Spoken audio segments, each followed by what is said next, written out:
Out on yesterday, out on losses, in on Rollin Jays. I'm Coley Mick. That's Cousin Stiz here with Buddha the Ball Knower. We are powered by Underdog Fantasy. Go download the app. You know how to do it. You're not an old person. You know how to do stuff like this. Go download the application. Enter promo code BANNER19. That's 19. That's the title that we will be winning this year. Well, technically next year, but soon and very soon. You'll get up to $1,000 in bonus cash. And like I keep saying, you think the Celtics are going to win a game? You take Tatum's higher in rebounds. You take Jaylen's higher in rebounds. You take Payton Pritchard higher, whatever you want, because the boy, the once maligned, self-maligned player who was demanding trades as recently as 2 years ago. You got to build the whole team out of Payton Pritchard. Stiz, how quirked up can one white boy be? We watched the boy grow into the man right in front of our very eyes today, y'all, and it happened. It's been happening all year, but for me, that to the cup play, that crossover to the cup was so smooth with the lefty leg. Oh, it did something for my soul, y'all. Payton Pritchard, man, light it up. Derek White back, threes in the pocket. Hey, we good. We good, bro. We good. Threes in the pocket, bro. I heard a lot of talk in Cleveland, and it's all right. We didn't have JB. We didn't have Derek White. And it took my boy Donovan Mitchell to put the cape on himself and hit 3 straight threes in a row in the fourth for them to pull it through. So I'm not worried at all, bro. I'm feeling a lot better. I'm feeling good today, man. Buddha, how big is a bounce back win like that tonight? Even still short staff. The Heat were without Jimmy. I'm sure they had other people that are highly replaceable that weren't playing tonight. Celtics were without both of their bigs. Sam Hauser just said no thanks. I hope everything's good with him. I just saw personal reasons, so you always hope everything's good there. How big of a response was it tonight?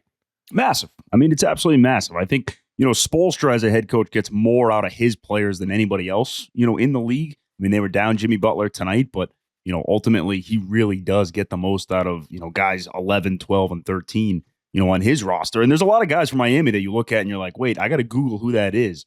But I thought they played hard tonight. Ultimately, though, Boston, Miami, if you ask Spoelstra tonight, he would tell you it's a rivalry game. If you ask Joe Mazzula, it's just every game's a rivalry game. But, when you are the Celtics and you lose a big game against Cleveland and you get to, bring a rival, into your building on a Monday night, it's good to take care of business, even short staffed without 2 starting bigs.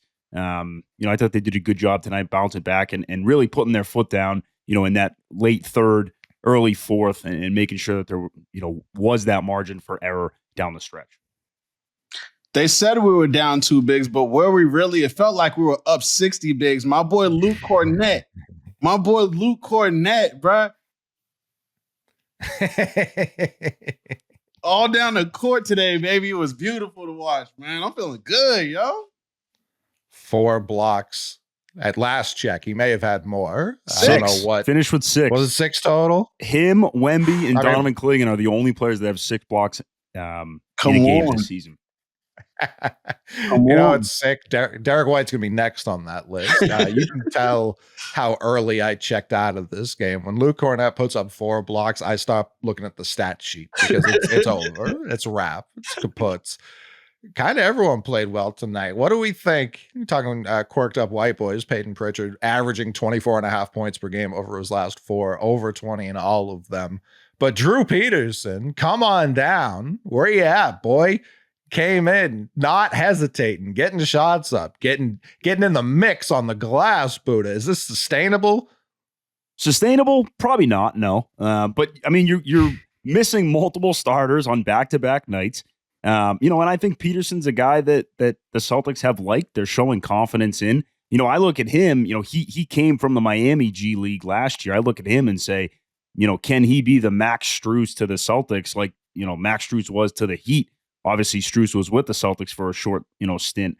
So I would be very interested to see like what his long-term, focus looks like. I mean, he's still a 2-way player. So he's still battling for that 15th roster spot, which Brad has kept open.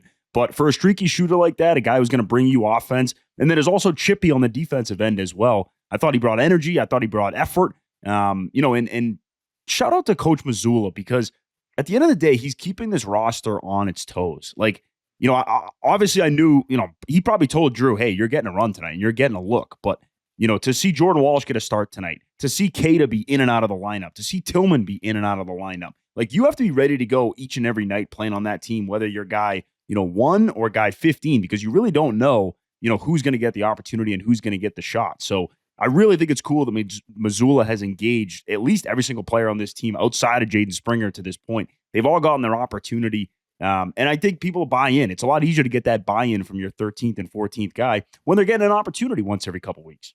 Yeah, you say Spo gets the most out of every guy on that roster. Coach Zoo staring you right in the face. He said, what is a rivalry but the sun and the moon? What is a real rivalry, damn it? You tell me what a rivalry game is. Certainly not the Miami fucking Heat, because I look at what they're doing. Coach Spo's getting the most out of his bench. Can he get more out of Bam?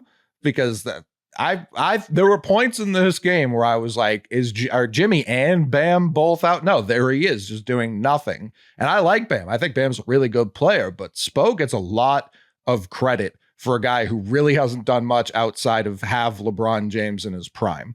Hey, I ain't gonna disagree with you there. I think Jimmy had one of those. That was a big statement. I don't like Miami, so it is what it is over there with me. But I think Bam had one of those games where it was like, it was tough, bro. Like playing against us. Like I said this a couple of times. We kind of trick you and playing to the way we want you to play, and that was just pretty much taking Bam out of the game. He was forcing a lot of shots up, and then Luke was playing phenomenal out there, bro. I don't know what was on him today, but we might got to check that boy after the game and see what's going on. But he was on one today, man. And it seemed like Bam kind of showed up towards the end of the game, but it was too late by then. Right. Like he has the big dunk on Cornet. The game's over by then. Cornet already is taking your soul 5 times to this 6. point. He has 6 blocks by then. That's what I mean. Like, who cares at that point? 15 points on 18 shots, and it's not a big statement for me. I like Spo. He's a good coach, but when you really start breaking down what he's done, he went 500 with prime LeBron James and Dwayne Wade. He walked out of that with 2 chips. You can't turn your nose up at 2. They were talking 8 when they showed up. Like I don't know that I put him immediately in this all-time upper echelon. For coaches right now in the league, definitely in that top 5 conversation, no doubt. I have no qualms with that.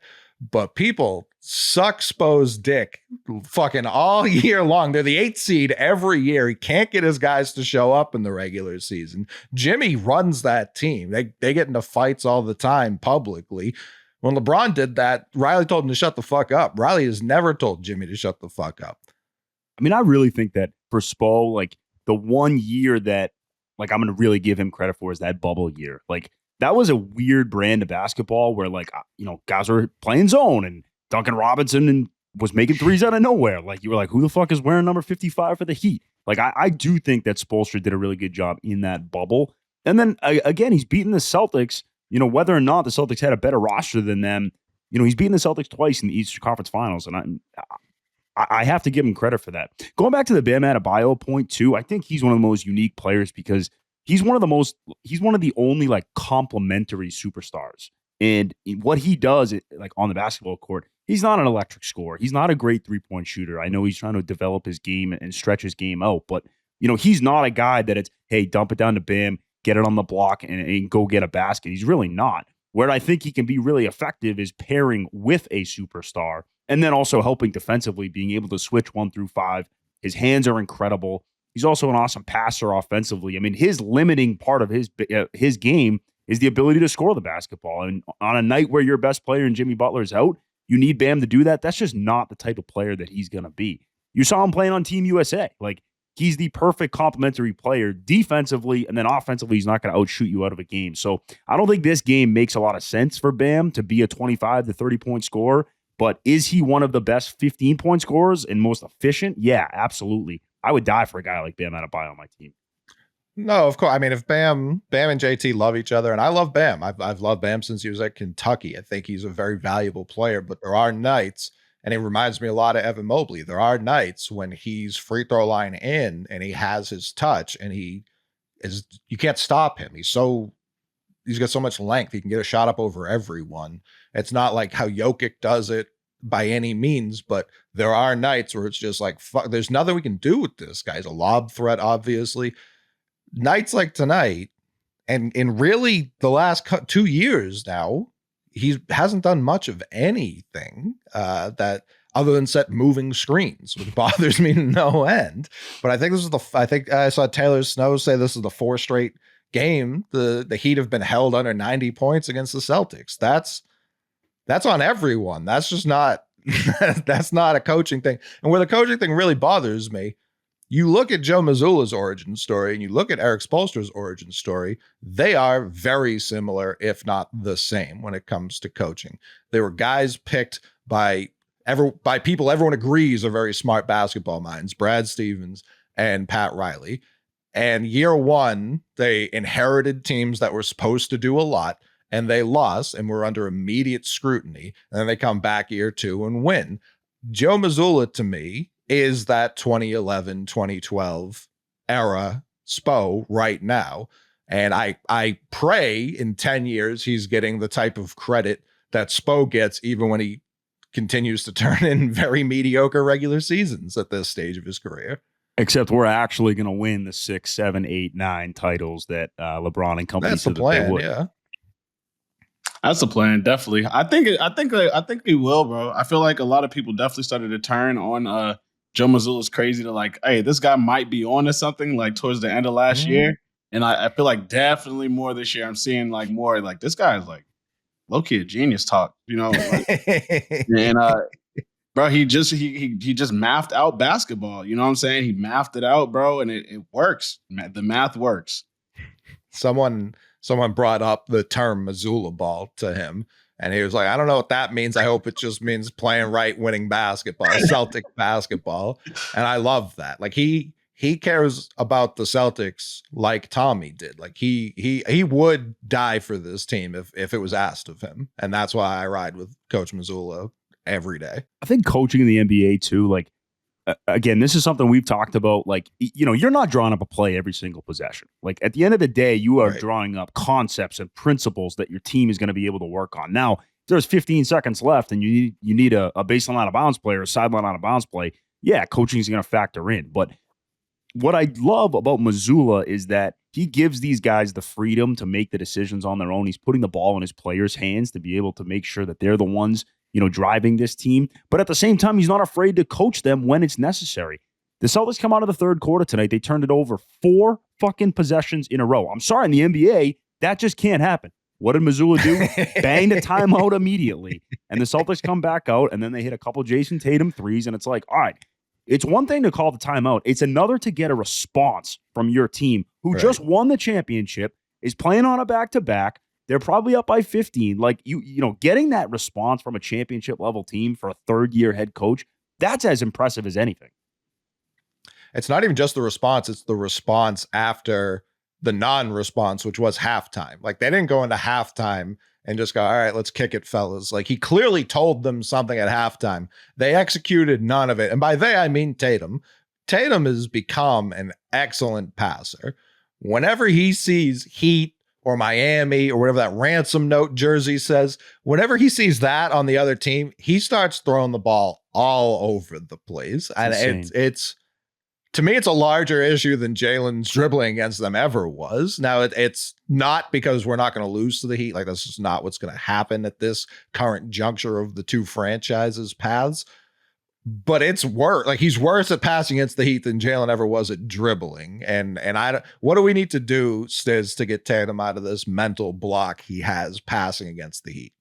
I don't know what it is, man, about us in these third quarter come outs, bro. It's the third quarter, bro. Like, it's us in the third quarter. We always seem to drag our feet, bro. But I'm happy that like Buddha said, we banged that timeout, got us right back into the swing of things, bro. Quick, fast, and in a hurry, man. Because that lead was getting a little too close to me, bro, and I was about to start yelling. Honestly, I also think Coley, like one of the things that Spo did so effectively today with Tatum is they doubled him off the ball screen the whole first half, and they took the ball out of his hands. And when you continuously do that, 6, 7, 8 possessions in a row, which the Celtics have no problem doing, they'll throw it into the high post and then play from there, whether it's Porzingis down low, against Cleveland, or, then they're playing around the outside with a Hauser or a Pritchard coming off a screen.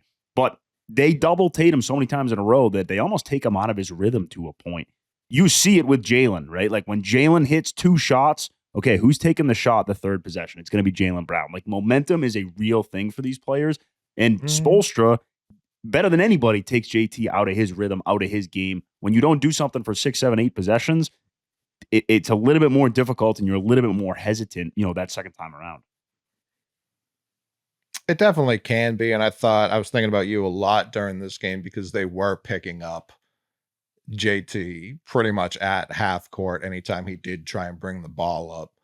And yeah, they like most teams. I know that your average Twitter user, your average blog fan, your average just asshole will tell you Jason Tatum stinks and he's not top 5. And then you watch how every coach in the league defends him. And it's like, yeah, this guy might be all right. Even in Cleveland, he had a pass to someone in the left corner. I can't remember who it was, but it was a wide open 3 because he had 4 people on him just because he drove into the lane. He is constantly getting that level of attention. Honestly, like I thought Mazzula switching it up again, as he always is. He had Tatum play the whole first quarter. He brought Jaylen out first. I think it would have been interesting if he had kept Jaylen in longer for this game. Obviously, he's battling whatever he's battling, so that was probably a factor as well.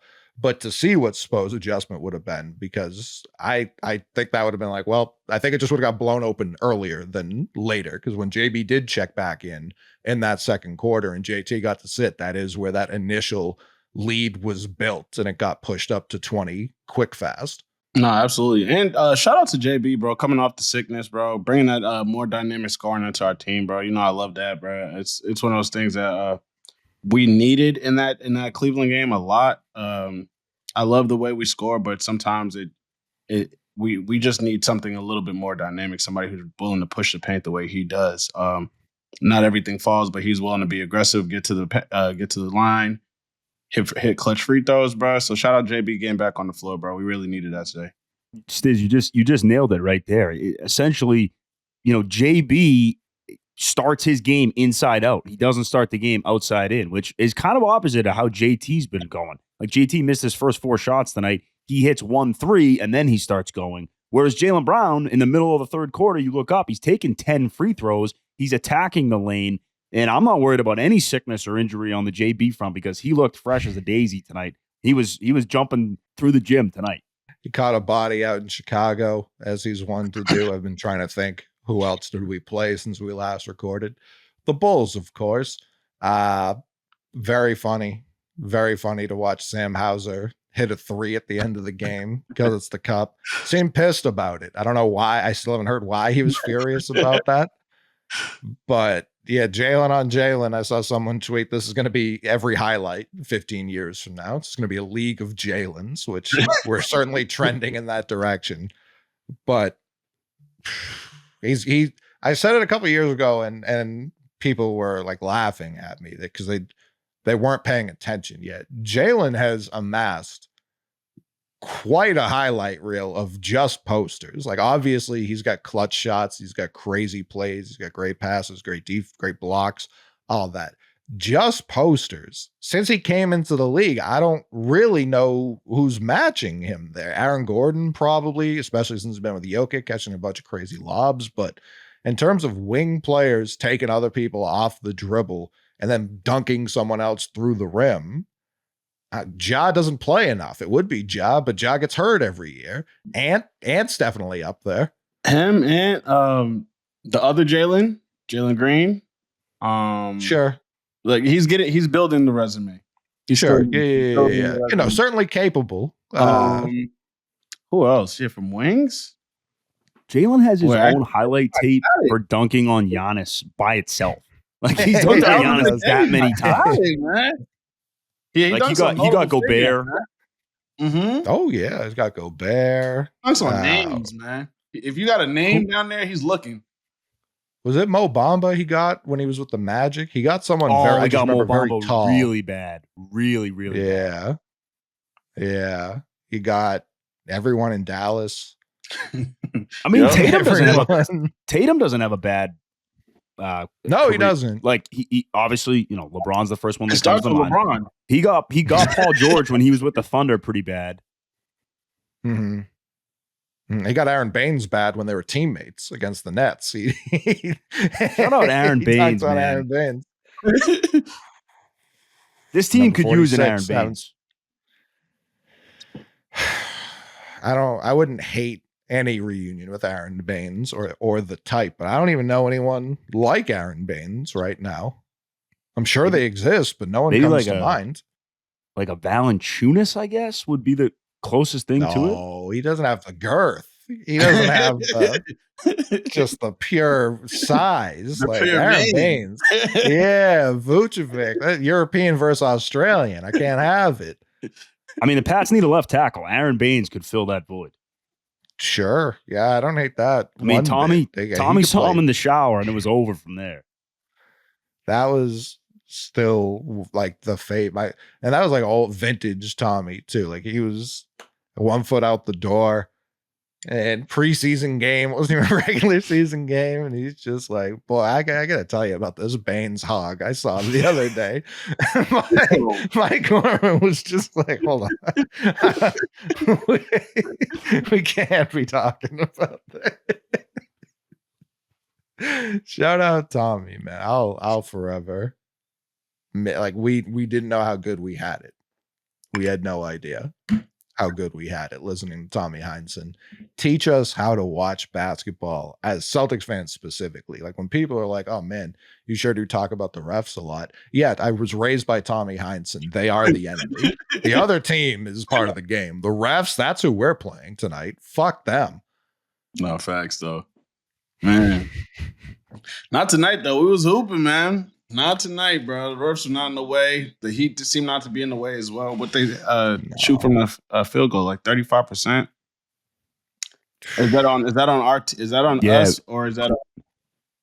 No, we held them to 35% tonight. I mean, that's doing something right. Like I don't think the Heat are trailblazers offensively. I mean, they have a couple good shooters. I don't think they have a ton of playmaking. The other thing that I would say is that the Celtics hunted Tyler Hero tonight. Like whenever he was on the floor, it was like, okay, we're going to run pick and roll at Tyler Hero. You're only as good as your worst defender. You hear me say it once, I'll say it 10 million times. That is the case in the NBA. And when you are getting attacked defensively over and over and over again, it's really difficult to banana cut and get the ball, bring it up the floor and feel like, okay, now I'm going to get into my, offense and shoot. Like it's really difficult to be the on-ball defender and then take the load offensively as well. Not everybody's Jaylen Brown, okay? Not everybody's Jaylen Brown, baby. Not everyone's Payton Pritchard. Like I still just can't get over how dynamic he's become. Stiz talked about him getting in the lane. He seems to have learned how to use his shoulders in a way to get past people. He's no longer just trying to use his quickness and his shiftiness, which definitely works often enough. But even going back to that Chicago game, there were just a couple of people. He just kind of nothing too crazy, but just enough to get around him. He knows because he smoked a couple layups too, just because he's short down there. You know what I mean? It's not his fault. Nothing wrong with my homeboy. He's just short. But he smoked a couple, and it's him learning, which he doesn't need to do, but him learning how to operate in the low post. It's just another weapon. And I've seen national people still, even to this day, talk about Celtics are 7 deep come playoff time. And they're counting Horford and they're counting Hauser. If you don't think Peyton Pritchard is going to be a major factor in the playoffs, I don't know what else he has to do. Like that feels like a 3-year-old take. That feels like a crazy thing for me to say out loud in big 2024, damn near 2025. What did Joe say about him last week? He said he was like the one of the best 3-level scorers he's ever seen. And I didn't know if I believed it until like I said, until today, bro. Like the way he was scoring and then staring at Spo after. Spo after, bro. Like, yes, bro. That right here, it does something for me every single time, bro. Like, yo, Peyton, man, big claps to you today, bro. My MVP of the night. JB, actually, JB, y'all can split it. Y'all can split game coming off the illness and Peyton. No Cornet. Damn. and Luke. Actually, all three of y'all grab the game ball like Space Jam, because that's what y'all did today. Y'all took their powers. You feel me? If any Celtics fans checked out early tonight, what Stiz is talking about, Pritchard essentially hit a bucket in the fourth quarter and looked at Spoelstra and said, "This guy cannot guard me. What are you doing?" And then every single possession for the rest of the game, Pritchard would go down, he would score, and he would look at Spoelstra, just give him that side eye. Like, I can't believe that you're going to let this guy guard me. Pritchard is so good that he's essentially creating, like, he's like the bowler. Who's the? It's like Pete Weber, the bowler. Is like, who do you think you are? I am. He's like, I am. He essentially is creating a fake person in the crowd. Is like, okay, that's my competition for the night. Like, Spoelstra's not even playing Peyton, and that's who you're getting frustrated at. No, but he was right. He was right to yell at him. He yelled at the team, his team tonight. He hit the closest buzzer beater of his career, and I don't imagine we'll see a closer one. At the end of the third, he hits that layup, and he looked at the whole team like it's been a running joke how they haven't gone to him to end quarters in a while. And he hits the one tonight and he just looks at them all like, this is what I fucking do. You get me the ball when there's no time left on the clock and I'm going to start cooking. And I love that for him. The amount of confidence it's taken for him to even get to the league, let alone become this 20 point per game guy, is insane. Like, it's genuinely insane. And I love every second of it. 4 consecutive games for Pritchard over 20 points. He's the first Celtics to do that off the bench since another little guy, Isaiah Thomas, in 2015, before he entered the starting lineup. I saw a tweet, someone tonight asking, should they move Pritchard to the starting lineup? First off, you can never do that because we literally have 5 all-star caliber players. You can never do that. The second thing I would say is that this guy warms up for the game, sits on the bench for 7 minutes in his warm-up, and he can come in the game, and he's a better shooter than the guys that were playing out there for 7 minutes. I cannot picture the ability to be able to just sit there and do nothing for 6 to 7 minutes and then come in immediately, and it's like, no, you don't get like 2 possessions under your breath. It's like, come off a screen, drill a 3. Like, it's unbelievable, his comfort level. And then the other thing I would say is, you can talk about his confidence level, Coley, but that comes back to Mazzula. He has the freedom to take shots, like the level of difficulty. Talk about his layups. Some of the threes he's taken, he was taking fadeaway post-up shots this weekend. Like, the freedom that Mazzula has given him has only accelerated him as a player. You wonder what his free agent market would look like, because every team in the league right now can use an injection of Payton Pritchard. The Celtics shorthanded have certainly utilized it. It'll be interesting to see what happens when they are fully healthy and they have all of their guys rolling, but I don't anticipate a situation where I'm more confident. How about this? I'm more confident that Payton Pritchard will be a part of your championship run and be a bigger part than Kristaps Porzingis, just because of health reasons. I mean, he was last year, so yeah. He technically has already done that, so I don't hate that. But I was going to lean towards Hauser. Like, Hauser's been so streaky so early this year. Pritchard really hasn't. Like I said, he took opening night off. He said, "You guys don't need me tonight." And every other game, he's just been a killer. It's an insane luxury for a team that already has so much. Like, back-to-backs, I still get worried going into them. And we don't typically lose games. So when you lose the first night, it's like, are we going to lose 2 in a row? That's not a thing we do. But we're shorthanded, and my brain's still not calculating, oh, P's just going to go crazy and get us 20. Like, we're good. We're fine, actually. Payton's coming off the bench, bro. We have so many options, bro. Like, when you were just listing all that, Buddha, I was just thinking about, like, bro, this team is so dangerous, bro. Like, we could just do too many things offensively. We could do too many things defensively, bro. Like, we're the deepest team in the league. And I used to think about that, like, at the beginning of the season. I was like, damn, like, I don't know how we're gonna fare in the bigs. You know, I just was worried about it. But now, bro, I'm riding so confident, bro. Even after losing to Cleveland, I'm riding so confident, bro. It's just like, bro, we bring on whoever. Well, I was gonna say, does anyone have a better job right now in the league than Drew Holiday? Drew can have an off night, can have an on night. Doesn't matter. Can hit a couple shots, can play some defense. He's smiling. He's playing ping pong against Benny the Bull. Like, he's having himself quite a time. Like he was like, Giannis is one of my favorite teammates the other day. No one cares. Like no one. Any other year that gets put under a microscope, people are losing their minds. But it's like, it's just Drew. Drew just tells it how it is. We like that. We like the cut of your jib, sir. And I do. I love it. I love having Drew Holiday here because even when he's not having a big game, because he never needs to, every once in a while you'll see people either out of position or you'll see, we just haven't hit one in a while. And there he is. And it's like, that's his 8th point of the night. Like he really hasn't done much, but when you needed him to, there he is. And I feel like even with Pritchard's emergence, that's made it even easier on him. He's just like, I'll score in May and June when we really need it. Today, I'm just getting my steps in. Well, the thing that he does best is just play good basketball, bro. Like that's really what he does best. And I know that's like a weird thing to say, but he really is just an intangibles guy, bro. He's always in the right place. And we have 2 of those guys. We have him and Drew Holiday.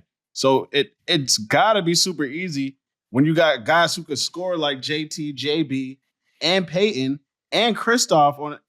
And then just keep going. And then you got a guy like Derek White who's going to be playing defense with you. You know you're going to have a guy with you. You know what I'm saying? And you know you're going to have Mr. Reliable behind you and Al Horford. You know what I'm saying? It just makes your life easy, bro. All I have to do is play my position. You know what I'm saying? Everybody, all they have to do is play their position. And it's usually like that's how you win games. And I know that's how it's supposed to be in sports. You play your position, but that just doesn't happen all the time. With this team, it's so easy to just play your position, bro. Do your job. They got Patriot ways. Have you guys seen the new like Vision commercial? Like last year it was Sam Cassell, and he's like, you know, like on the court, I need to see things as a coach. I need to see things through the vision. This year, Drew Holiday gets the sponsorship. Instead of saying like, oh, I'm a player and a coach, he's like, as an NBA champion and a gold medalist. It's like the biggest flex of a commercial of all time. It's absolutely incredible. I will say about Drew Holiday, he fucking sucked on Sunday. He sucked. Really struggled. Jake, no, he can did. We suspend I'm sorry. people on this show, Jake? Do it. Do it. Drew, I'm sorry. You sucked on Sunday. At times, it felt like we were playing three guys offensively, just with Kristaps, Tatum, and Pritchard. I was not happy with Drew on Sunday. I got a couple people texting me, you know, it's time to worry about him. And he's the last guy that I would worry about. I'm sorry. Like, at the end of the day, this core won dick until Drew Holiday walked in the door. And like you said, when it's going to be the big moment at the right time, like he's going to be on the floor and he's going to make a game-winning play. He did it against Indiana, right? When he stole the ball from Nembhard. You know, Drew is a guy that you want on the floor at all times. Is he a November player? No, probably not. But we don't need him to be a November player. We didn't ask for him to play his best basketball in November. He will when it matters. Yeah, but he did suck on Sunday. Get mad at. I felt like the whole team sucked on Sunday. Even Peyton, low key. Yeah, we all sucked, honestly. Right? Yeah, they lost a very winnable game, even without 2 of their main guys. Like I chalked that up as a win very early in the third quarter, and when they lost, I was just like, I just shut my the second the game hit 0, I just shut my TV off. I said, that's enough. That's enough of that. Yeah, I was like, you gotta be fucking. And that game took forever to end. Kenny Atkinson took the foul up 3 to the extreme, which I respect. He's like, we will win this game. We will shoot free throws until the cows come home. Like and Pritchard, listen, the kid got excited. He pulled off, I think, the hardest play in basketball, which is the intentional missed free throw offensive rebound. He pulled it off perfectly. He just got way too excited, blitzed it, committed the violation. Otherwise, I think we steal a game we should have won in the first place, but end up stealing it after we'd fucked it up so royally. That was Tatum gets in these stretches. He just kept being like, I'm going to score over Darius Garland. But then he decided, I'm actually going to foul hunt Darius Garland because he's so little. And then he wasn't focusing on finishing. You saw it tonight. He had a couple of layups where he focused on the layup, got the contact, but since he was focused on the layup, he finished. When he's focused on the contact, and it's not just a him problem, this is most basketball players. If you're thinking about the contact instead of the layup, you're probably going to miss. And Tatum did that a lot down the stretch because he got the right matchup. He got Garland. He was going up to finish, and he said 3 points is better than 2. And he got 0 instead, which is the worst of those. Comfortably the fewest amount of points you can score on a shot. So that was infuriating to me. But I don't get mad at the boys when they come back like they did tonight, answer quietly.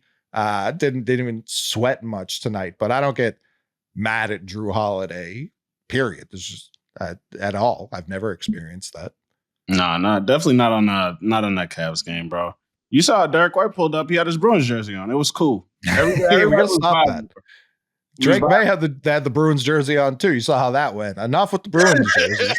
Enough. Knock it off. I want everyone in Soto jerseys immediately. Immediamente. Immediate Soto jerseys. Let's get it. Come on. I think before he makes the decision, if everyone starts showing up in Soto jerseys, he will be forced to sign here. This is we got to think outside the box. That's we got to go big Taco Bell on this and think outside the bun. If everybody wears the jersey, he'll believe it. Like I am signing.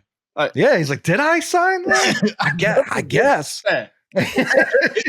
There's enough fake reports out there that we could just like pour gasoline on this thing and just keep it rolling till it's up. Yeah, gaslight him into signing a $650 million contract. Yeah, that'll show him. You definitely want to sign this.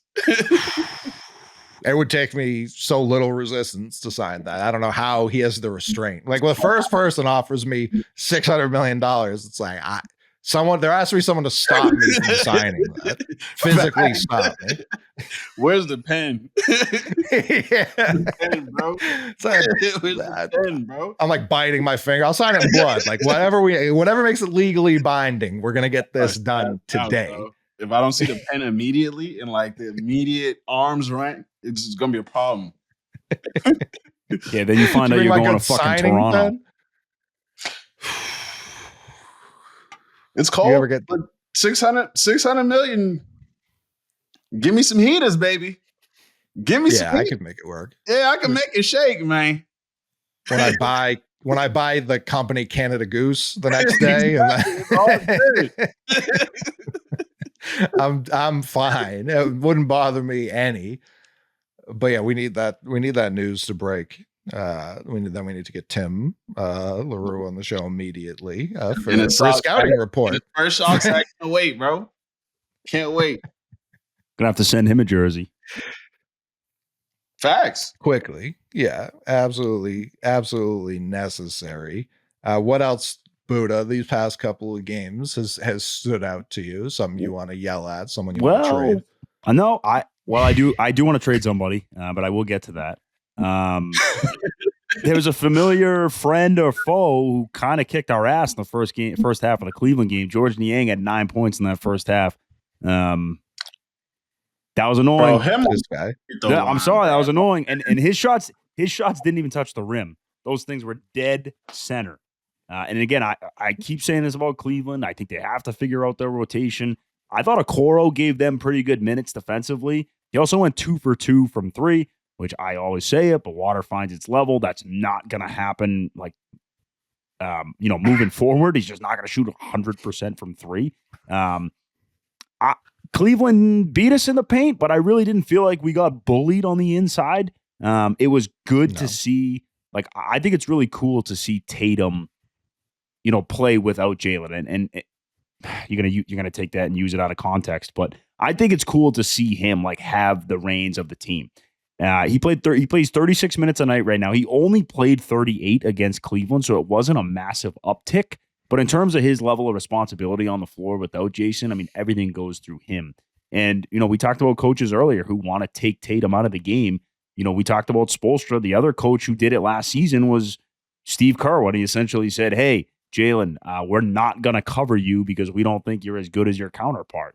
But ultimately, you wonder, like, where would Tatum be statistically at this point in his career if he wasn't playing on such good teams? I mean, you could be looking at a guy who has the talent to score 35 points a game if he was getting the shots that other guys around the league was getting. So I think it was interesting to see that. I would have liked him, again, the closing of the game that Mitchell had is the type of close that we expect from a Tatum.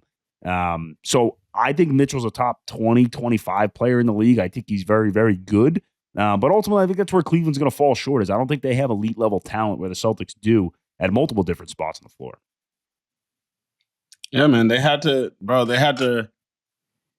Donovan Mitchell had to put his cape on. Darius Garland had to play somewhat great defense in the end.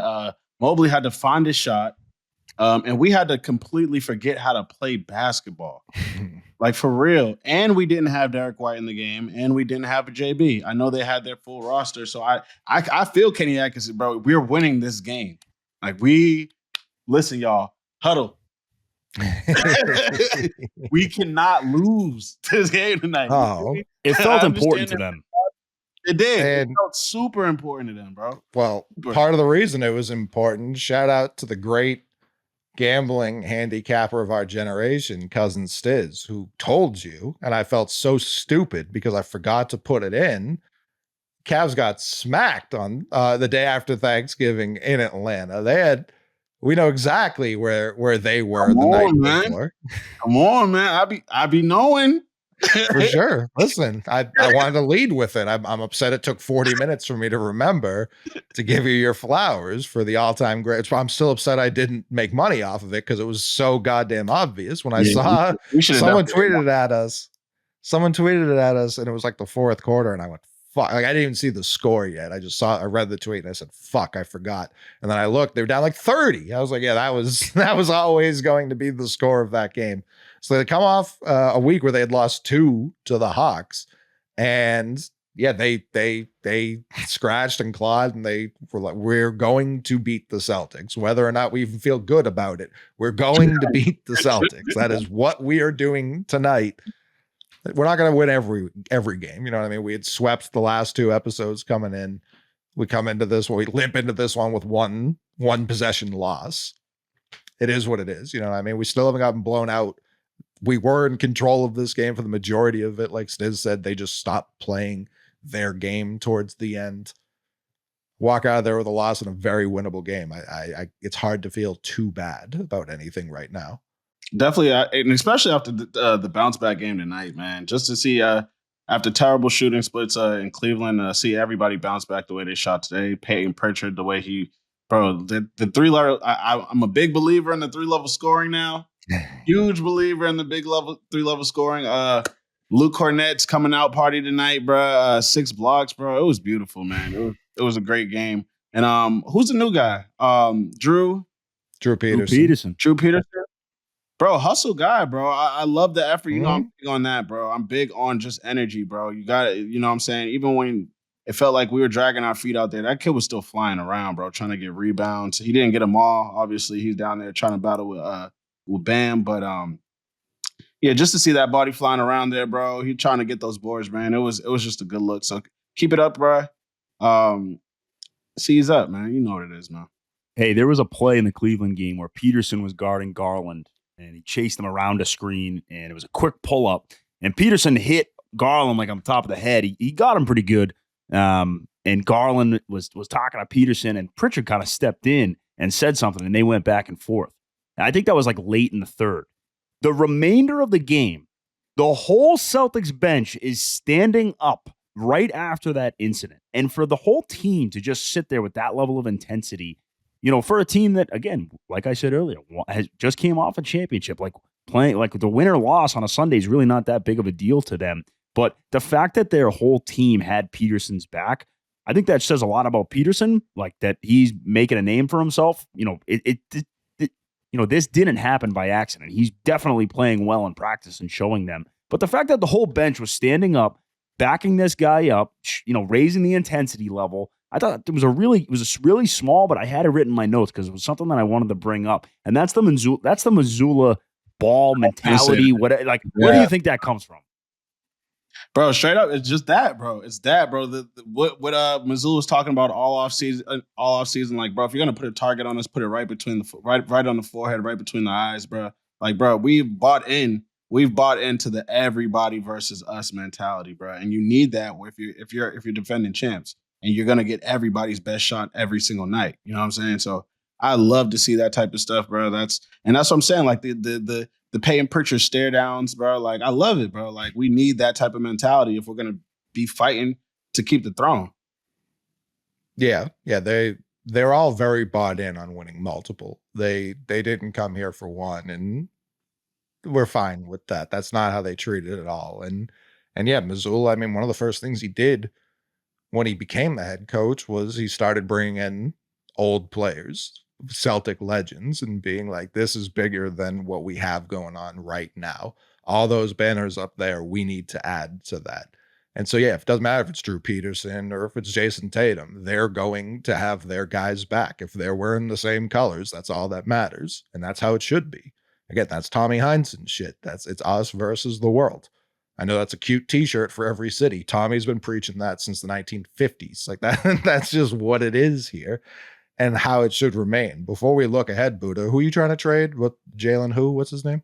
Oh, okay. Jaden Springer. All right. So I saw a rumor about this on Twitter. Okay. All right. I have a couple thoughts on this. Go for it. Jaden, I've never met you personally. I think you got huge upside, my man. But at the end of the day, business is business. I have not seen a lot of faith shown by Joe Mazzula and Brad Stevens on Jaden Springer. Okay. Like Shireman got 2 runs tonight. Jordan Walsh started. Drew Peterson is playing 20 minutes in back-to-back games. You would think a player who's making $4 million, right? And is a young developing player, is someone who's going to get reps. They put him in for as a defensive back at the end of the game for the Cleveland game just to foul somebody. But there hasn't really been a lot of opportunity for Springer. And Pritchard is Iron Man, so he's never coming out. He plays 81, 82 minutes or 82 games a year, so he's never coming out. But ultimately, Springer making $4 million, if he's not going to contribute, I think he's a guy in a roster spot that you look at and you say, we can upgrade there. Now, I will tell you where the Celtics are at CBA-wise. I don't want to bore you guys to death with this, but essentially the Celtics are like a guy at the bar who wants one more drink. But if they go up to buy that last drink, they have to buy all of their friends a round because that's the tax that the Celtics are up against right now. So if you want one more vodka lemonade, you have to buy 7 vodka lemonades because that's the tax. So with Springer, I'm looking at it like, okay, this guy isn't going to play in the regular season for us. That's been shown through 1 quarter of the season. He's not going to play in the postseason. He's a young player with $4 million, and we have to dump that money elsewhere because we're paying a lot more than $4 million in taxes on that money. So I can see Springer being a guy that, and even at that $4 million, you might even have to attach draft capital to get rid of him because I don't think he has a ton of value in this league right now. But I do look at those end of the bench roster spots and say, hey, who would you rather have, Drew Peterson or Jaden Springer? Because after the past 2 nights, it's hard to say otherwise. Drew Peterson's also 3, potentially 4 years older than Jaden Springer. Jaden Springer, part of the reason Brad liked him was he was younger than a lot of players in this most recent draft. So while I hear you, and I don't think it's you can't trade Jaden Springer. I don't it would be an insane thing to say. But as to why they're going to the guy, I mean, you look at Springer, he's not bouncing back and forth between Boston and Maine like Baylor, like Peterson are. They are getting more consistent run, even if it's not in Boston. So yeah, and nights like these last 2 where it looks like they obviously went into both thinking guys are going to sit first night, other guys are going to sit the second night. Who are these young guys we can actually go out there and have play? Yeah, Springer definitely seems like a defensive substitution and like he was at the end of the Cleveland game versus, all right, we actually need some buckets. We need people who are going to be in the offense. I think with Springer, they're hoping they can get some kind of looks at. He's almost, I think they trust him more than they trust JD Davison, more or less. He's ahead of him on the pecking order. No, I'm not saying it says a lot, but for a guy who's for the Maine Celtics, that's what I'm saying. He's been here his whole career. He's done crazy things in Portland, Maine. But I think if they were that short, they would go to Springer over Davison. I think you're right, but ultimately, when Brad Stevens became head coach of the Celtics, and I still think this mindset remains true, you don't identify players as point guard, shooting guard, small forwards, power forwards, centers. That's like NBA 2003, okay? There are guards or ball handlers, there are wings, and there are bigs. And ultimately, Springer and Davidson are both guards, and they do not play the wing well. They are not good off-ball players because they don't shoot it well. So if you're telling me that those guys have to play, they need the basketball in their hands. And we have about 11 guys on our team. I'd rather the basketball in our hands than go to those two guys. Athletic or not, ultimately, I just don't see a place. And until you develop a three-point shot, you're really not a threat as an off-ball player. I just don't see it. Well, he definitely has to develop that three, bro. Playing for us, he needs that. I think he has a defense to get the job. I know he has a defense to get the job done. The age as well, the youth. You know what I'm saying? But he needs to figure that shot out. But what better place to be to figure out a shot than over here at the C's? I feel like you know what I'm saying? Like that's what we got. We got shooters over here. If you pick one, bro. I'm looking through the list of guys who make less than him. I've done it. Could even trade. It's not a great list. It's not a great list. It's grim because it has to be a 1-for-1. You can't match. Right. You can't contribute salaries together. So it has to be a 1-for-1. Ultimately, I think you're looking at a guy that you're going to have to trade him for someone who is on a 2 or 3 year rookie deal. And I don't know why a team's going to do that, but I think for you to get rid of that $4 million, again, because the Celtics are paying like 12 to 16 million. Like someone quote me on that if I'm wrong, but they're paying a shitload of money for him. I'd rather have Lonnie Walker. Lonnie Walker can't defend like Springer can. He's definitely better offensively. And if you actually, because I just did this, actually I was looking up his age. If you Google Drew Peterson, a picture of Lonnie Walker is Google images. It is just Lonnie Walker. That's crazy. I don't know why. I mean, I definitely see it. I think it's the eyes. I see a lot of that similarity between the two, but very funny. Immediate name I see that makes less that again, like you said, you'd have to attach picks to it, and Celtics are flush with those. If we call up Danny Ainge and he wants to hand us Walker Kessler, I don't know why he'd want to do that, but that is a guy who makes less, and I would be all over that. I would add 2 first-round picks. Coley, it's someone I highlighted. I feel like it's really hard to gauge like how NBA GMs like their own players and like other players. Like, sure, I'm sorry. I think Minnesota got shafted in their deal for Cat. Like, I value him a lot more than how they valued him. And I think a lot of these things are money decisions. But Walker Kessler, I mean, we're a little bit worried about our big man depth. If there is a hole on the team that you think is upgradable, again, Kornet's been doing great. Cade has shown some promise. Tillman is doing okay, I guess. I think Tillman's one of those guys. For me, it's not about the upgrade. It's less about the current team.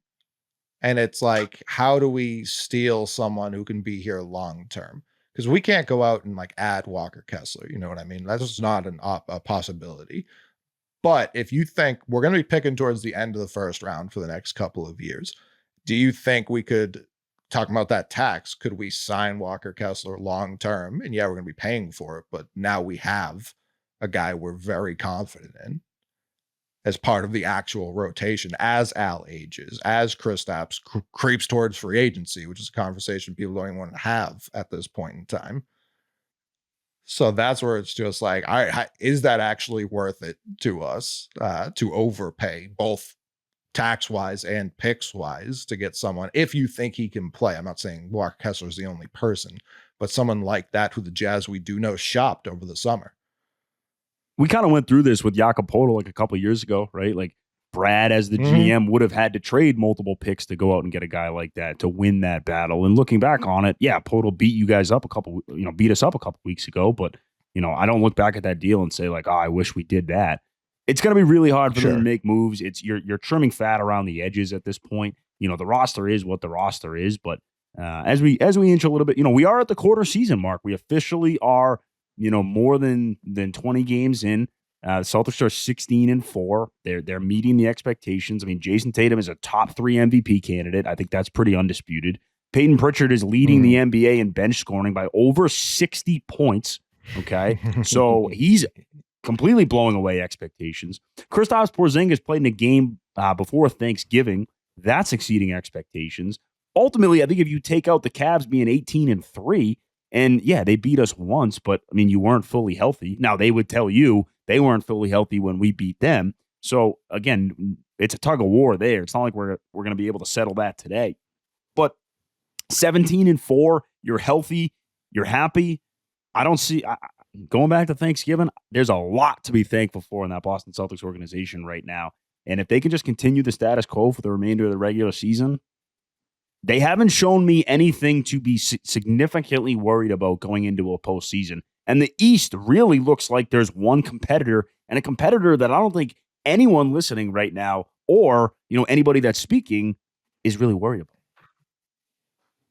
No, not one bit, bro. You said it perfectly, Buddha, bro. I'm not worried about anybody, bro. Every time that I go watch these boys play, bro, I get reassured. The only thing that I'm ever worried about is things that could be fixed with effort, bro. Third quarter's dragging our feet, bro. Energy plays, and not trying to, and settling sometimes. Like it's the little things, bro. It's the little things with us, and we're still 17-4 with the little things that we have these little kinks in our armor with. But those all fixable, bro. Zula ball, go Zula ball, bro. Come on. We didn't even really talk about it. Kristaps doesn't look like he missed a second. He looks awesome out there. A little slow on some defensive rotations, but everything else looks like he couldn't have folded back in more seamlessly. And he's playing a shitload of minutes. He's playing 30-plus minutes. It's like it's not like they're like easing him back into this. Like I think we do have a little PTSD though, because in the finals when he did come back, like he still was hurt. Like he still was banged up, and I think mentally we picture him to be, that. I mean, obviously we've been watching his highlights for, the game one highlights. I mean, I think I've put that video on 70 times since it happened. I mean, so I think our memory with Kristaps is a little tough, but they've thrown him back into the fire. The other thing I would say about him, and I don't know if you guys feel this way, he is shooting the ball from so far fucking away from the basket this year. Like last year, he would take the open three. He is launching from Jimmer Fredette range. And because he's 7'3", doesn't feel like he's that far. He is so far away from the hoop. And he makes it. He makes them, man. And that first game, he looked a little gimpy. Second game back, bro, he looked damn near back to normal. Like you said, he looked a little slow on rotations. And I was worried on those rotations. I was wondering, but I feel like he's still a little bit, and probably not in his head at all. It's just being careful out there. Not trying to re-injure whatever was going on, that injury I can't pronounce, but he looked good, man. He looked good out there. Can't wait for him to get really, really comfortable and like start stepping back with that three, because we'll see how far it can go for real. Yeah. I was looking at the upcoming games and I saw we have 12 days off, which tells me that's when the cup will be. If us and Cleveland are both eliminated, there may be a bonus Cavs game, which sure. Why not? Sign me up. Why not give us another one? But we got the Pistons Wednesday. Wait. I thought we're not a wild card? We might be. There's a million to be determined. I saw a bunch. Like if some team's gonna win stuff. Someone's gonna beat the Knicks. I think if the Magic beat the Knicks, I think they can get in. If the Knicks beat the Magic, I think they have to win by like 34. 37. So we need the Magic. Yeah. We need the Magic over the Knicks. I'm sorry, Stiz. And then if the Magic win, the Pistons need to beat Milwaukee by 7 or more. If the Magic win, the Bucks would have to beat the Pistons by 6 or more. So essentially, we need a Magic win, and then we need a Bucks-Pistons game that has a point differential that is 6 or 7 points or higher. At the end of the day, guys, the ball is not in our court, and when you don't control your own destiny in the NBA Cup, I don't like your chances. I don't care about the NBA Cup personally. It would be a nice cherry on top. It is not our goal for the season. And the fact that the Lakers won it last year completely unvalidated that crappy, dinky little mid-season tournament that I don't give 2 fucks about. The one with the banner? Not in our building. I do like, and I don't know if you get this on the left coast but every NBA game now, there's a delightful, like minute-long commercial showing off the United Arab Emirates, and it just looks good. They're playing with like the bamboo sticks, like it's 92 over there. They're doing they're doing everything on that motherfucker, man. They're doing everything over there, bro. They make it's like the nicest. They're like, yeah, just come on over. It's sick over here. And I'm starting to believe them. The commercial's working on me for sure, for sure. But we've got the Pistons, and we've got the Bucks Friday and the Grizzlies Saturday. Again, if we're not in the cup, I know games will get scheduled. I wouldn't hate 12 days off, but I don't think they're going to do that for us. So as of now, there's only 3 games between now and the next show, potentially a fourth. Jake, what do you got? I got 3-0, Coley. We lost on Sunday, so that sort of means we probably shouldn't lose for at least another month or so.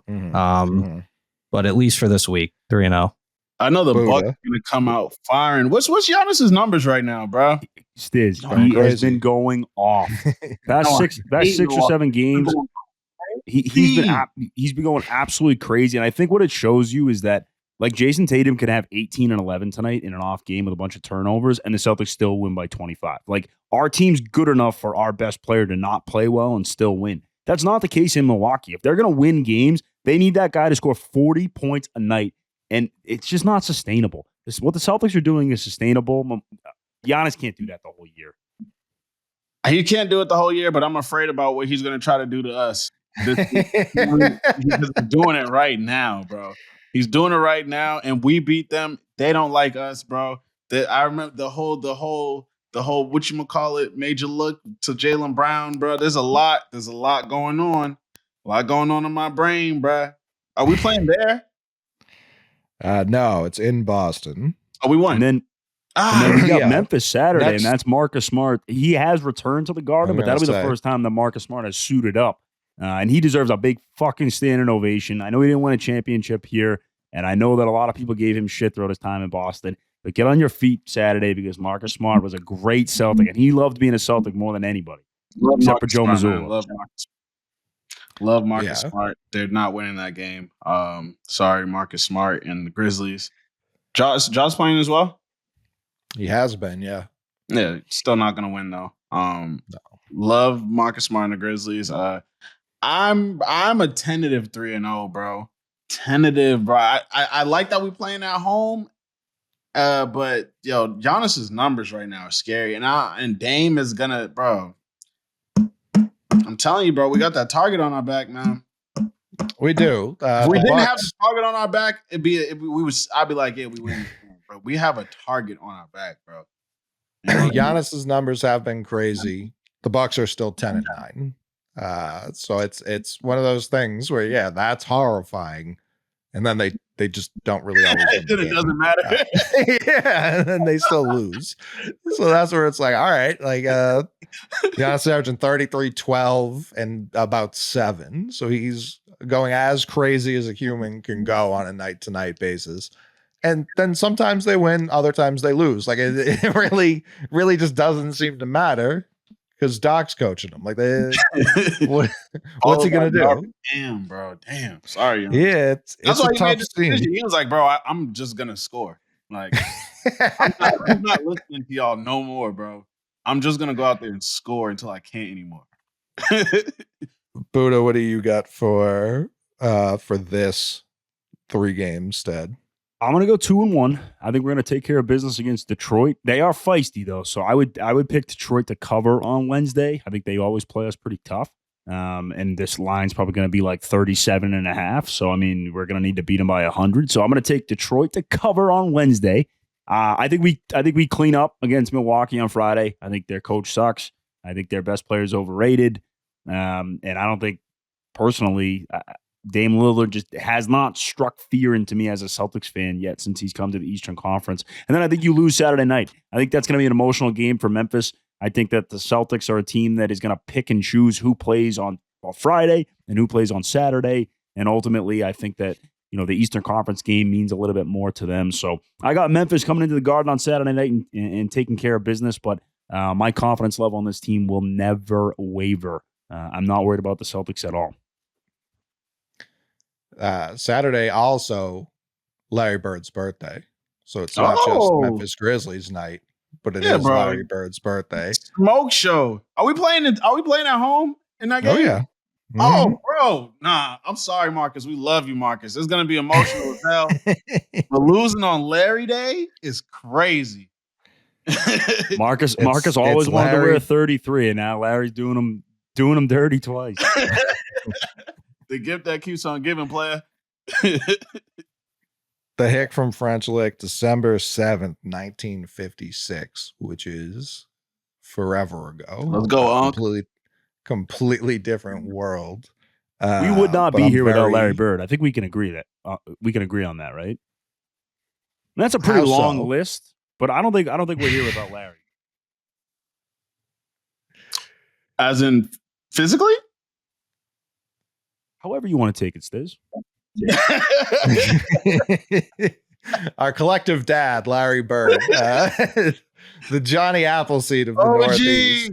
Yeah. OG. Come on. He reared bro. many children during his time here, as we all recall, making it rain on and off the court. Stiz, you're talking about 3 levels scoring. Didn't get much big more bucket, effortless. Mm-hmm. Effortless White sport. market. If you need, what was the Skip Bayless line? If I money on the line, last bucket, I'm picking Larry Bird. Coley, let's say it was a jamboree, right? It was a I'm always two- saying that. two games apiece, right? 86 Celtics, 08 Celtics, this year's Celtics. Who's walking out of there 2-0? I mean, 2-0. respectfully to the 08 team. I Get don't the think fuck there's much outta of a here. case to be here. I completely I don't agree. have much of a Did case you hear to what Paul be here. Pierce said? They're gonna beat them off a grit and grind. Did you hear what he said? That's why I bring it up, Stiz, because I'm like, look, you don't have to guard Rondo. You don't have to guard Perk. I love Garnett, but he can't shoot the 3. Like, they're going to defend us really well, but I'm saying us, like I'm a part of the fucking team. You are part of the team, bro. What are you talking about? Dude, I hear bought this also- hat at Lids. I'm are not a they? part of the team, dude. I actually got to think about this matchup. Who they got I mean, off the it's- bench for Peyton Pritchard? No 8? Mm-hmm. No wait. I mean, Tony Allen, Did somebody- Eddie House, Sam Tony Cassell, I was gonna PJ say- Brown, Damn. They match up off that bench Posey. for I mean, real. Posey was a fucking starter for them, essentially. Hold on, bro. Yeah, we got Al Horford. We got Al. I got we the do got 24 Al. Celtics going 2-0, unfortunately, because I don't think that either of those teams could defend us. We'd shoot way too many threes. And I'm sorry, like Dennis Johnson and Dennis Johnson. Fuck Oh my out of God, some people are going to be pissed at me for saying this. Dennis Johnson and Danny Ainge. I'm about to. Be careful. No. Dennis Johnson and Danny Ainge. No way they're keeping up with Derek White and Drew Holiday. No chance. We shoot it too well. We shoot it too well. We talked about this earlier. It's fucking math works. Yeah, the math works. The math will work, bro. But that 08 team defensively, that's a problem. That'll be a problem defensively, bro. This one back when motherfuckers were scoring like 100 flat total, both teams. 100. They'd be I think- lucky to get 55. Yeah, I think we respectfully crack the 08 team. Absolutely wallop them. And the 86 team, I would love to see Bill Walton and Al Horford check in simultaneously. You know what I mean? I think for would that be game, unbelievable. ceremonially, you have to bring Kristaps off the bench so that both Walton and Kristaps can just meet at the scorer's table in the middle. Like that would be the moment. Yeah, but I'd also like Parrish versus Kristaps is That's a good absolute one. cinema. Like I that's think- something I need to watch as well. I think McHale would be a problem because I don't know who you would have guard him. Like Sure. I Fucking guess- Jakob Pertl's a problem. Yeah, I think McHale would be a McHale- problem yeah, I think for the McHale would be a fellas. problem. We can't be a problem, bro. We got a problem. And that's why Pirtle did that to us. I didn't even know we passed over him. You hit me with that knowledge bomb earlier, Buddha. We passed over Pirtle. Well, we didn't We tried pass to over trade him, but for him when he essentially was we with were the in Spurs. trade rumors with him. We got beat out. Okay, yeah, that's why he's holding a grudge. Yeah, the I've money never didn't really seen work. that before in my life from that guy, bro. Ever. You know what? The more we Like, who talk the- about it, the big minute of Zubac was killing us. Zubac was a 20-20 guy against the Celtics. Like, yeah, but we're talking about losses as well. Like they lost all these games, so yeah, they'll go off, but they're still gonna lose. Like we haven't referenced a win yet for the opposition. It's a Like good man, point. that big guy, like Vucevic just went crazy the other day. 4 threes in like Lost. 3 Like it minutes. doesn't matter. It doesn't matter at all. So that's where it's like, yeah, good luck. Like I agree. Like I love and respect those teams tremendously. The 86 team, where's the game? Because if it's in Boston, I think they have the edge. Like they lost once at home, if I recall correctly. Yo, when do we play Philly? My bad, sidebar. Christmas. Christmas for real? Yeah. Can't wait for that game, bro. You know I Yeah, got those. December 25th. I got Coley, that. I think circled, Coley, brother. I think if there's air conditioning in the Garden, I'm taking this year's team. If there's no air conditioning, I think the 86 team probably fares a little bit better. Yeah, like I was thinking about the coaching matchup, and it's like I take Mazzula over everyone, but Red just being around for the 86 team. Like, who knows what kind of Mazzula ball is generational. We know that. Red Auerbach ball is eternal, and the things he would have done mentally to this team, especially, I think it would have helped 2 years ago before we had won. Yes. Then Red would have dominated. Kind of like how we dominated the Lakers in 08 because Pau the lights were way too bright for Pau and Sasha Vujicic and all of them. Then they got to beat the Magic the next year, and they had all this newfound confidence coming into the 2010 matchup. This team, I think, is way too confident to lose to anyone historically. 2 years ago, I think they would have got thumped by a lot of teams that weren't that good. Not true. Historically.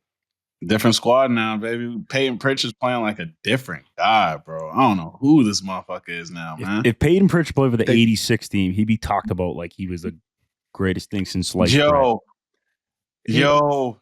Which he 40 is, by the car way. dealerships. Ernie Bach Jr. would be in the mud. He would have the because Wilt 100. The Wilt 100 legend, there would be 2 legends. And that's a fact, bro. Yeah, Pistol Pete, no one would have remembered him if Payton Pritchard were playing at the same time. No, bro. Pistol Payton.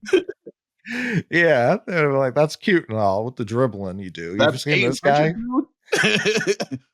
That crossover lefty leg? What the fuck? Come on, man. Putting Peyton Pritchard in a time machine to any era and having him dribble like that, they definitely would have run some DNA tests. Witchcraft. Would have been like the beginning of the Elvis movie. Like, what do you mean he's white? Like, what are you talking about? That was smooth today, bro. I'm telling you, I want to get up and reenact. He was. It was beautiful, bro. It was beautiful, man. If he could dunk, crazy. Oh my god, yo! Like I know he thinks about that. Like, yo, if he could dunk, I know he would try to take off on everybody, bro. Probably more did than Duncan JD. Robinson dunk today? I don't know. I wouldn't like that. Somebody dunked, and I was like, "Hey, you're not supposed to do that." I don't know. Maybe, bro. Somebody like that. It wasn't a hero. That wouldn't shock me as much. It was someone of the. If the it shocked me, Robinson it was probably era. definitely Duncan, bro. Yeah, I was like, I don't. We're not going. We're not going for this. But we brought up Larry Bird, Johnny Most, December 3rd, which is today, I believe, as people who listen to this. Celtics honored longtime announcer Johnny Most by unveiling a banner bearing a microphone on the balcony facade near his old broadcast position. Most retired following the 89-90 season after calling Celtics games on the radio for 37 years. And I bring that up because we've been very lucky dating. I mean, that was the year I was born, so I didn't hear a lot of Johnny Most live, obviously, but you've gone back talking about that 86 team, all those champions. He was as iconic as they come. He was Tommy before Tommy. And we've been so lucky in New England to have the broadcasters that we've had historically. It's still weird. Still getting used to the new booth. I think they're trying a lot of shit. I would like Scal to stop trying, though I'm going to root for the opposing team thing he does every game. He gets rid of that. I think we get quite a booth going. As of right now, that bothers me every night. You get a fully Celtic booth. It might You gotta work. be all in. You gotta be all in. I get you don't want to do the Tommy everyone's out to get the Celtics. Like, that's truly how he lived his life. I get you don't want to do that. You want to be more impartial, less biased. I'm not trying to hear that shit. I'm not trying to hear that shit at all. I want to hear it's us versus them. Fuck that. I don't want to hear it. When Tommy would be like, he got fouled, and they'd show the replay, and then there would be silence for 10 minutes because Tommy would refuse to admit that he was wrong. That speaks to my soul. You know what I mean? That was like, yeah, no, I'm not going to admit it. And Gorman would always leave it for him. Just, like, be quiet, just nothing. Yeah. You got anything for us? That's all he ever had. Just I'm gonna go watch some Tommy broadcast after this. Can you imagine if Tommy Heinsohn got to witness a Luke Kornet 6-block night? The historical figures he'd be comparing. Genghis Khan never had a 6-block night. I'll tell you that much. Aaron Baines' dick didn't get that high. Hey, listen, it took 1 quarter of Greg Steamsma basketball for him to break out the Bill Russell comps. I can't imagine what he would have said about the Luke Kornet. By block 3, he would have been building the shrine for Springfield. He would have been shipping it out there himself. But Luke Kornet's one of my favorite Celtics, bro. He's so good, bro. He's so funny, bro. He's so funny, bro. Oh my God. I feel like you remember a new Celtics player like every 5 minutes, and you're just like, fuck, man, we are so good. Love that guy. I forgot about that guy. Good, bro. It's like, dude, it's Jaylen Brown. Like, you shouldn't forget about him. It's tears in my eyes when I think about it, bro. Tears in my eyes. Every time I think about the Celtics, I just a little bit more, bro. Come on, man. It's beautiful. I need them nominated for all the Academy Awards. I need them sweeping. It's the best show on TV. And we got 3 fresh episodes coming up this week versus the Pistons, the Bucks, and the Grizzlies. Very excited to watch all those, and very excited to come back here next week off a fresh 3-0 week. I'm Coley Mick. That's Cousin Stiz. That's Buddha and Jake. We will see you guys next week. Peace. I'm the fucking Fresh Prince. Think my name is Ill Smith. I got hoes from everywhere. That's just how the kid live. I'm a fucking top player. We just fuck cause I won't date her. Top shelf weed flavors. You call 10 with all that hate. And I'm the fucking Fresh Prince. I'ma tell you like this. Just one look is all it's taking. That's enough to steal your bitch. Hey, hit my tree man. I need all this weed again. Blowing blunts of Pakistan. Put me to sleep, I ain't on Xans. I got the world in my hands. Shut my town down on Instagram. I got one dark and light skin. Bitch, I call him Hillary Ashley. Actually, they give my dick a rinse. I'm the fucking Fresh Prince. Think my name is Ill Smith. I got hoes from everywhere. That's just how the kid live. I'm a fucking top player. We just fuck cause I won't date her. Top shelf weed flavors. You call 10 with all that hating. And I'm the fucking Fresh Prince. All my dogs picks. No, I don't miss, but we throwing up bricks. I'm running around chips, and where I'm from, shit. We used to drop clips. Thank God I drop hits. My shit going up. Shout out to the money from the drugs. You had no idea how real it was. I know I'm hot, I could build you up. So label signing ain't a deal for us. Remember back when we were taking trips. In and out the city for a flip. If you flex, my cousin take a shit. He bringing gloves in case they case for Prince. If she hot, then I'ma take her lips. I roll her up a couple blunts, that's it. She want me to trick, I ain't a simp. Kicked her out the pork, take a sip. Soaring higher than an angel is. Smoking fire where the danger live. My whole life is lit, how can I forget? Went from tripe to rich, I'm the fucking Fresh Prince. Think my name is Ill Smith. I got hoes from everywhere. That's just how the kid live.